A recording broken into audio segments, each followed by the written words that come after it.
पाकिस्तान के युद्ध के दौरान अजरबैजान और तुर्की ने जिस तरह से पाकिस्तान का खुलेआम समर्थन किया है, उसके बाद भारत में रहने वाले, मुंबई में रहने वाले लोग बहुत ज्यादा नाराज हैं। कई ऐसे लोग हैं जो तुर्की जा रहे थे अपनी गर्मी की छुट्टियां मनाने, क्योंकि उनके बच्चों के स्कूल कॉलेज की छुट्टियां हो गई हैं। अजरबैजान बाकू जा रहे थे, लेकिन उन्होंने अपना टिकट कैंसिल करा दिया है, होटल की बुकिंग कैंसिल करा दी है, सारे वहां के साइट सीइंग के जो रिजर्वेशंस हैं वो कैंसिल करा दी हैं।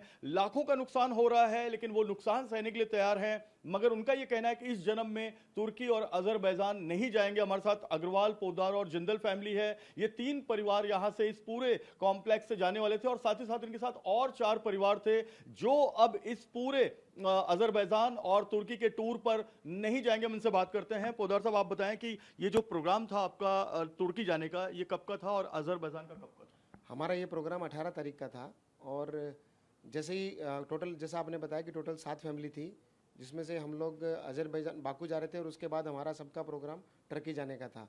पर जैसे ही हमने देखा कि टर्की और अजरबैजान दोनों ने युद्ध में पाकिस्तान का साथ दिया है, हम लोगों का खून खौल उठा और हमने ये डिसाइड कर लिया कि जब तक हम जिंदा हैं हम इन 2 देश की यात्रा तो नहीं करेंगे। हम इनको अपना दुश्मन देश मानेंगे और जितने हमारे ग्रुप में जिन लोगों को हम जानते हैं उनसे भी हम ये रिक्वेस्ट करेंगे, हाथ जोड़कर विनती करेंगे कि इन दोनों कंट्री का पूर्ण रूप से बहिष्कार करें। सर, दुश्मन देश क्यों मानेंगे? अग्रवाल जी, आप बताएं। क्योंकि ये भारत और पाकिस्तान का जब युद्ध हुआ तो टर्की ने खुलेआम पाकिस्तान को हथियार सप्लाई किए। हम लोग टर्की जाते हैं, पैसा खर्चा करते हैं, लाखों रुपया खर्चा करते हैं, उनसे उनकी इकोनॉमी बढ़ती है, वो पैसा वो लोग पाकिस्तान में हथियार सप्लाई करते हैं। ये तो बहुत ही गलत काम है।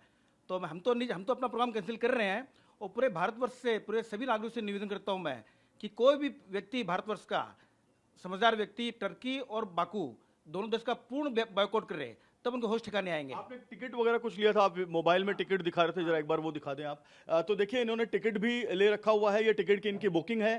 फ्लाइट टिकट का डिटेल्स यहाँ पर लिखा हुआ है। इंडिगो एयरलाइंस की ये फ्लाइट थी और 18 मई का इनका जाने का प्रोग्राम था। लेकिन अब ये पूरा प्रोग्राम 22 अप्रैल को जो पहलगाम में आतंकी हमला हुआ, उसके बाद जिस तरह से भारत और पाकिस्तान के बीच युद्ध हुआ, तो इनकी फ्लाइट इन्होंने कैंसिल करा दी है, होटल बुकिंग कैंसिल करा दी है बाकू में। और वहां पर तुर्की में होटल बुकिंग की थी आपने? हाँ जी सर। अच्छा, तो उसका फिर वो भी कैंसिल कर दिया? वो भी कैंसिल कर दिया। उसमें से रिफंड अभी तक आया नहीं है, बट हम रिफंड की परवाह नहीं कर रहे हैं। आएगा तो ठीक है, नहीं आएगा तो भी देश के लिए सब चीज़ें हमको एक्सेप्टेबल है। लेकिन पैसा तो आपका नुकसान हो रहा है। पैसा नुकसान हो रहा है सर, बिल्कुल नुकसान हो रहा है। तो पैसे, देश के सामने पैसे बहुत छोटी चीज़ है सर। देश है तो हम हैं। अगर कोई आदमी ये बोलते पैसों का नुकसान हो रहा है तो मैं उस बात से सहमत नहीं हूँ। नुकसान एक्सेप्टेबल है, देश के लिए सब कुछ कुर्बान है सर। बिल्कुल। मैम, आप बताएं, आप का हम क्या? लोग टीवी 9 देखकर ही ये प्रोग्राम कैंसिल किए हैं जी। अब हम लोग को मतलब नहीं जाना है। हम लोग, वो जो देश का दुश्मन है वो हमारा भी दुश्मन है। क्यों? लेकिन कारण आप तो उन्होंने पाकिस्तान का साथ दिया, इसलिए हम लोग नहीं जाना चाह रहे हैं। Correct correct. मैम, आप बता दें।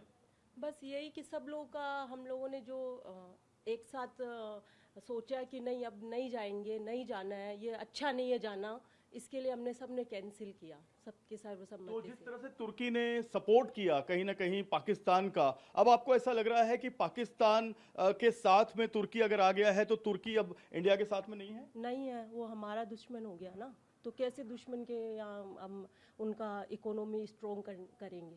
बिल्कुल। आप बता दें, आप स्टूडेंट हैं, आपका भी तुर्की और अजरबैजान जाने का प्रोग्राम था? हाँ, so we had planned it together only, but फिर हम लोग ने न्यूज़ देखी, हमें ये सब पता चला। एंड एज इंडियंस हम लोग के लिए प्रायोरिटी होती है कि हम जो हमारी कंट्री के लिए बेटर है वो करें, सो वी इमीडिएटली कैंसिल। जिस तरह से भारतीय सेना ने पूरा युद्ध लड़ा है, एयर स्ट्राइक की है, उस पर भारतीय सेना के शौर्य पर आप क्या कहना चाहेंगे?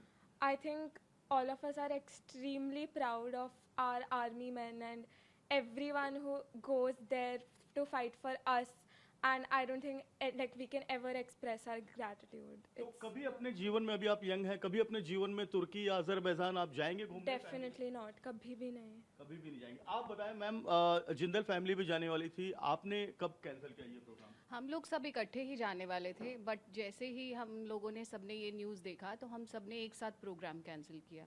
मुझे भी ये लगता है कि बीइंग अ हाउसवाइफ हम ज़्यादा कुछ शायद नहीं कर पाते, लेकिन ये तो कर ही सकते हैं कि एटलीस्ट हम अपने देश को इस तरह तो प्रोटेक्ट कर ही सकते हैं कि जो हमारे दुश्मन हैं उनको तो हम मतलब छोड़ ही सकते हैं, उनके खिलाफ खड़े हो ही सकते हैं। तो कितने लोगों का आपका प्रोग्राम था जाने का? हम लोग 7 फैमिलीज थी, हम लोग सब इकट्ठे ही जा रहे थे, बट हम सब ने मिल के डिसाइड किया कि हम लोग नहीं जाएंगे। तो भारतीय सेना ने जिस तरह से पाकिस्तान के साथ लड़ाई लड़ी है, उस पर आप क्या कहना चाहेंगे?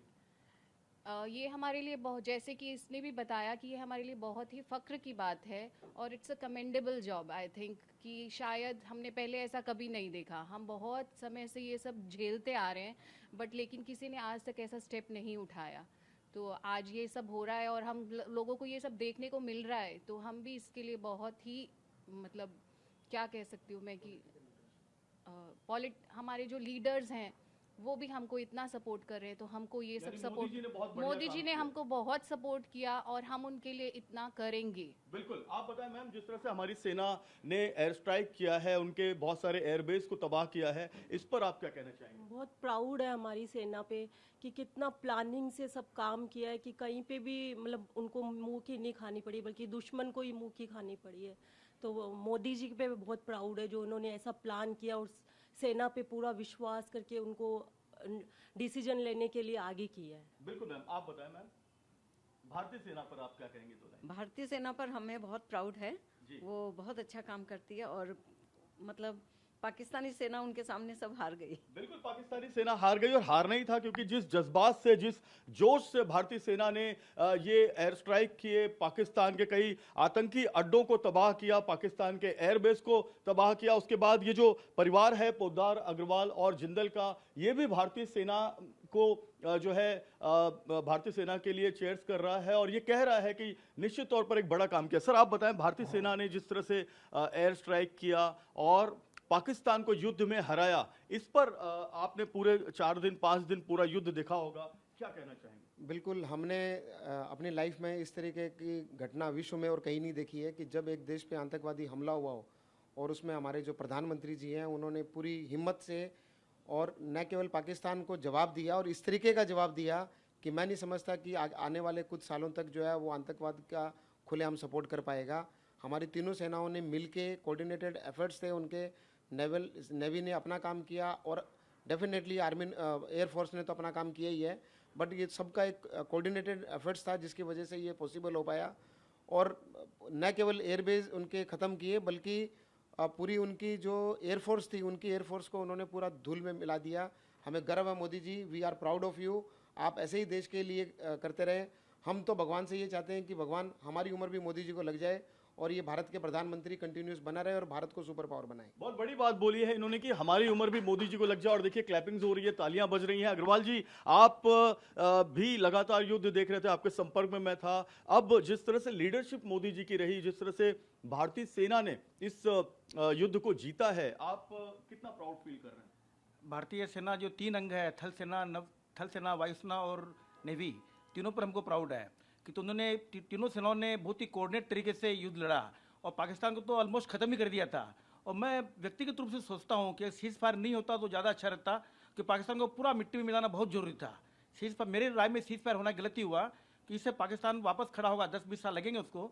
अगर सीज फायर नहीं होता तो पाकिस्तान पूरा जीरो होता, मिट्टी में मिल जाता। पीओके अपन अपने कब्जे में एकदम लेना चाहिए, एकदम अगर कब्जे में नहीं मिले तो उसको अलग कंट्री बना देना चाहिए।